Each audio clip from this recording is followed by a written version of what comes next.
Mark, let's talk about how impressive it is to get through that 9 months of SEAL training. Hell Week, that most of us are familiar with, is only 6 days, but it's 9 months of intense physical, Right. mental, and tactical training. Here are some impressive numbers. Your class, the class that you were in, started with 185 candidates. By the end of the training, only 19 were left. You were number one in the class. Hmm. Tell me about the leaders who emerge from that intense training. Eh, Hmm. What type of leader are they? Well, I'll tell you what, they're the kind of leader that would thrive in VUCA, volatility, uncertainty, complexity, and ambiguity, Mm. which is why I think it's so important for corporate leaders and organizational leaders to learn these skills. Now, most of them aren't going to have 9 months to spend or the energy to go through something like Navy SEAL training. It's extremely arduous, but you can, pull some tools and some training from that and then, build it into their daily routines. When I showed up that first day with 184 other hard chargers, as I mentioned a moment ago, every one of them was fit as you can be. They were ferocious.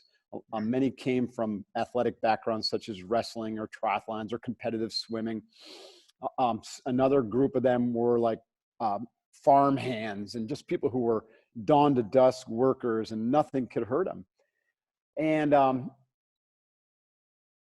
and so as we went through training and got closer and closer to Hell Week, we actually lost a good chunk of the class in the first 6 weeks. Mm. When I went through training, Hell Week was the week number 7. And the class, those who quit, really didn't matter how fit they were.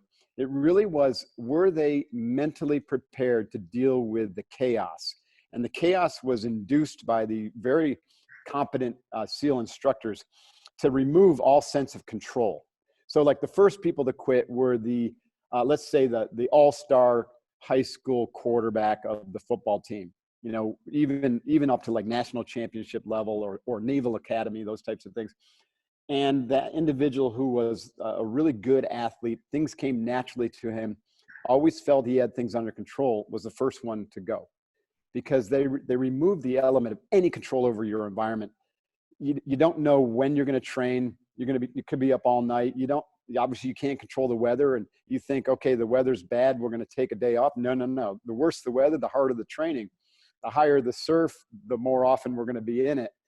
And then the instructors play with your emotions and your psychology by getting under your skin, right? They're masters at like opening up a little wound and throwing some sand and salt in there and then rubbing it and just working on it until you just can't handle it anymore. And it's all psychological. And so if the students let that get into their head to disrupt their positive mindset, to disrupt their sense of internal control and balance, then they're toast, because the tsunamis just keep coming. And this is why COVID has been so interesting, is like, it's not like just one temporary blip that we can get through next week, or we're going to be at this for, pull a couple all-nighters type of crisis. This is persistent.